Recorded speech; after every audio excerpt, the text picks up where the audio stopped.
Tevore is dit so herdenk nie. Hulle het met die eerste strale van die son gekom in gesinseenhede volgens die tradisie.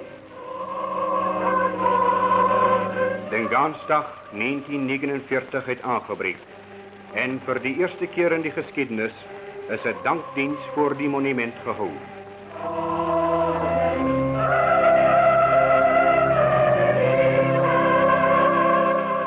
Die gelofte is in die amfitheater gelees in die teenwoordigheid van Suid-Afrika se vooraanstaande leiers. Saam het hulle hulde gebring aan 'n gebed. Die gebed eens by bloedrivier van Sarel Sillier en 'n handjievol vasberade manne. Vandag die erfenis van 'n volk. Mijn broeders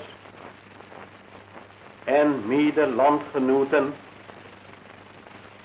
hier staan wij thans op een ogenblik voor een heilige God van hemel en aarde, om in belofte aan hem te beloven, als hij met zijn bescherming met ons zal wezen en onze vijand in onze handen zal geven, dat wij hem overwinnen, dat wij die dag en datum elke jaar als een verjaardag en een dankdag, zoals een sabbat, in zijn eer zal doorbrengen, en dat wij een tempel tot zijn eer stichten zal, waar het hem zou behagen, en dat wij het ook aan onze kinderen zal zeggen, dat zij met ons erin moeten delen, tot gedachtenis ook voor onze opkomende geslachten,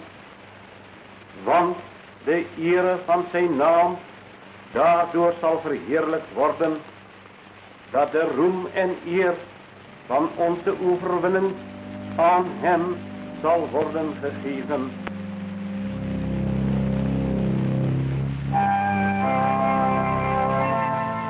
Precies om 12 uur heeft Dr. Malan die teken gegeven dat die deuren van die monument geopend moet worden. Ik geef nou die teken voor die ontsluiting van die monument.